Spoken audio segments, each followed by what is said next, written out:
Welcome to my April 24th video update. Trying a lot of new things today. Whoops.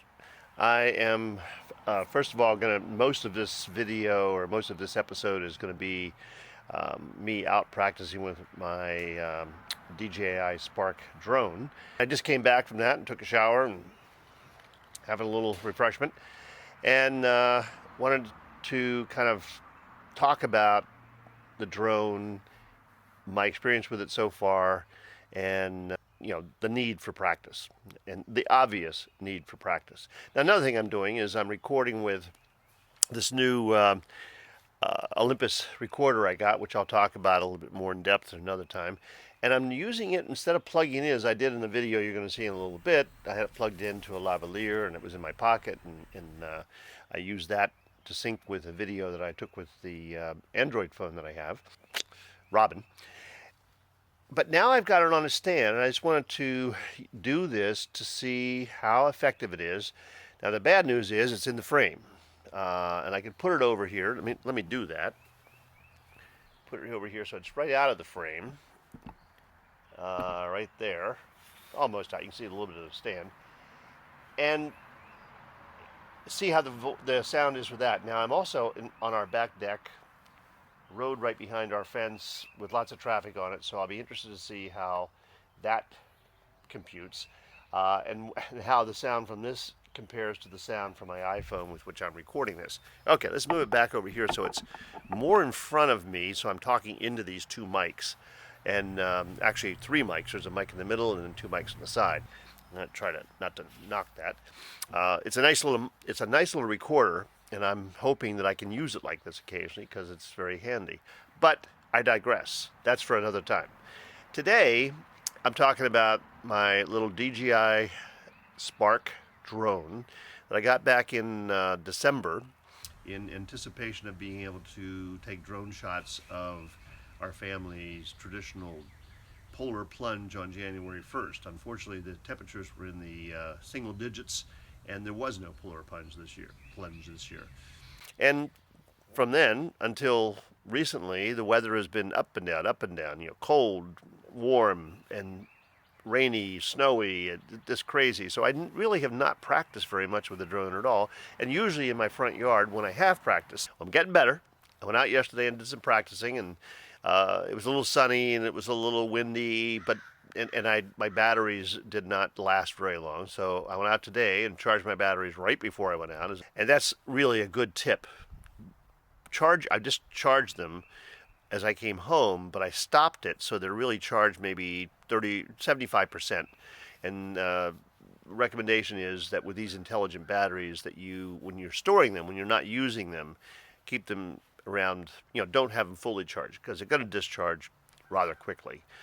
It's part of the intelligence, I guess, of the batteries. I will charge them up to peak right before I take them out tomorrow, if I have an opportunity tomorrow to go out.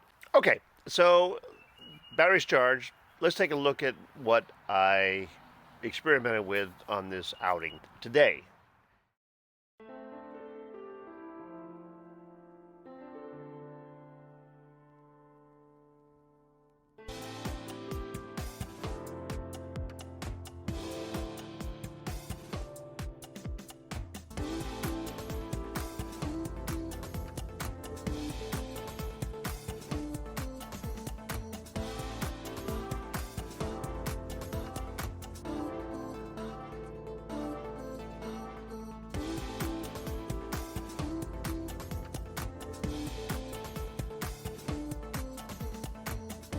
Okay, I've got things set up. I'm out here to practice with my little Spark drone. Got the Spark up. I better take the gimbal protector off. That's an important thing. And I'm also trying a new bag here because I love bags and I love to repurpose bags. And this is a bag that actually held a CPAP machine, one of those breathing machines that we use. And I don't use the bag anymore because I pack it differently when we travel. So it turns out that this works real nicely, and I can put the tripod in, so it really is handy when I know that I'm going to record as I am today. So let's get things started. Turn the drone on. So press once and then press a second time till all 4 lights light up, and the lights turn on the blades. Up, there we go, that's on. Now let's get the controller on and do the same thing. Wait for the green light to show that it's connected to the drone. Get my phone turned on. It's hard to get to your phone when it's in this holder.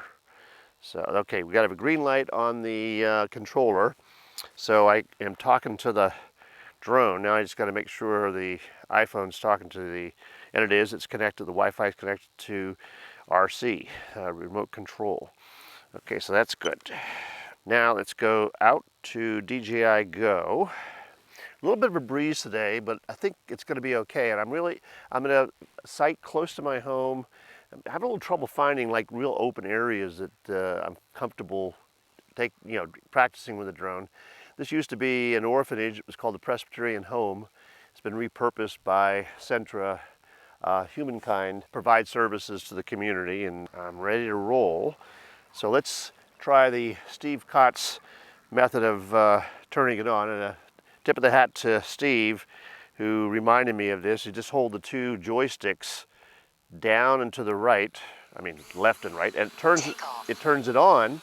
And then if I just push the left joystick up, I can have it take off, and there it is. But we got to get in video mode.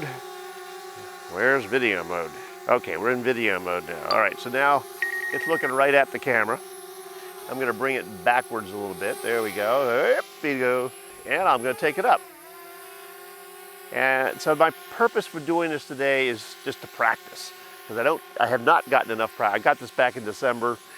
We have cold weather, we have rainy weather, we have snowy weather, we have icy weather, whatever it is. It's not really conducive to taking the drone out. So I am thrilled that spring is finally here in the eastern part of the United States, in Virginia where we live. Okay, so my goal is just to practice smooth filming with the drone. So if I wanted to, for example, I'm going to bring it down slowly, and I'm in view, the camera's in view, and I want to zoom in, kind of dolly in. Whoop, I got to go straight. It's also hard to remember sometimes, whichever direction the camera's pointing is front. So if you push up, it's going to go in that direction. And there's this kind of a slow zoom in on the camera. Whoa, it's not liking that it's so close. So let's back up a little bit. Doesn't seem to know, it doesn't have any side object tracking, so it's not seeing that I'm just a couple feet away from it. And now I'm going to sort of turn it around slowly, and I think if that's left goes that, no, I don't want to go that way. I want to go this way. So it's going slowly, and that's not bad. Yeah.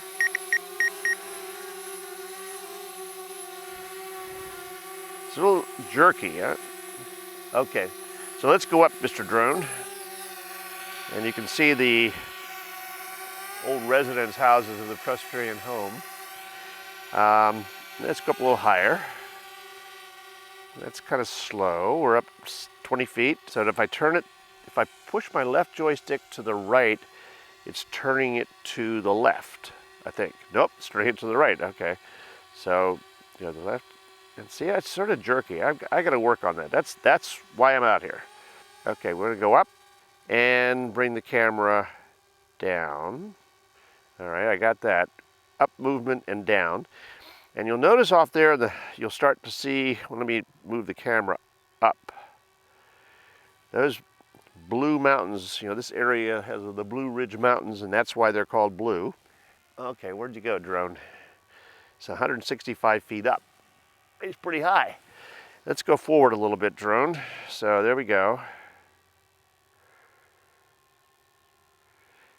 And those particular mountains that we see over there are called the Peaks of Otter. It's part of the Blue Ridge Parkway, which goes up and down the western part of the state of Virginia, or the Commonwealth of Virginia. And so now if I want to kind of get a pan of, let me come down a little bit. Up, down's this way. Coming down, we're down to 150, 140. Okay, that's good enough.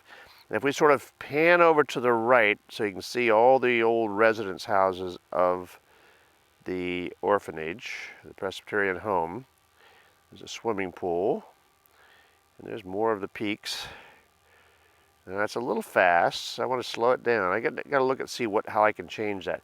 So we're just going to spin around, and then over off in the distance, you can see two stairwells, elevator shafts that are being built in a new building for Westminster, Canterbury, which is a retirement home. And there you can see that. Okay, so let's go up. Okay, where are you? You're over there. Oh, okay, cool. The other thing I've got to always remember is to keep the drone in sight.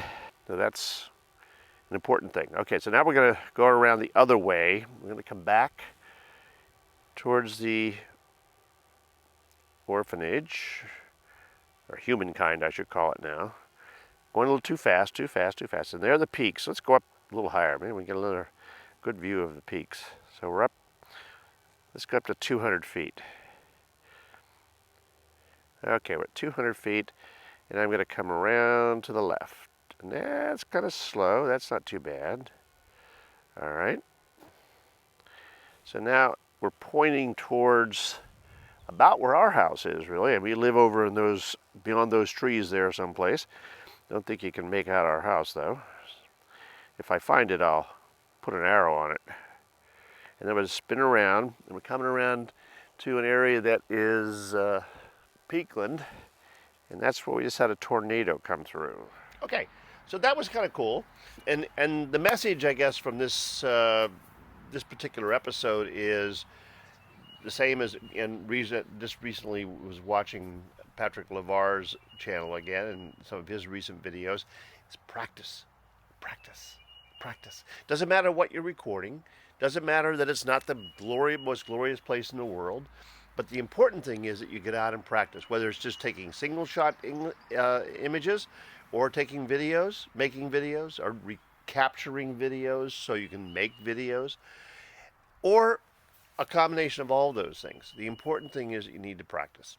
And I so often forget that myself, even though I'm always recommending that to my students, I'm always recommending that to viewers of my channel, but it is important that we all practice what we preach, certainly. And the other thing that I learned from this outing was, number one, is to have a plan. I had sort of a plan. I knew that I just wanted to practice panning, doing some in and out shots and so on, but I probably needed to plan a little bit more than that. I also needed to find better place or other places, and there's no better place, because as Patrick said in one of his recent videos, your backyard, your living room can be a great place to take videos. It challenges you to come up with something creative, especially when it's not, a wondrous sight of the world where you're sightseeing, or on a vacation trip. Right in your backyard, there are lots of things. They're just waiting to be photographed or video recorded. And so the message today is practice. Know the equipment that you're working with, and that's part of the practicing, part of my practicing with the drone. And what I'm really struggling with and thinking about is, how can I use this drone besides just taking some really cool footage and using that as an intro to my, these videos that I do for video updates or for photography and technology tools or whatever it might be. How can I use it for what I do? I'm not making cinematic films, but I want to practice and learn how to do some of use some of the techniques that are involved in doing just that.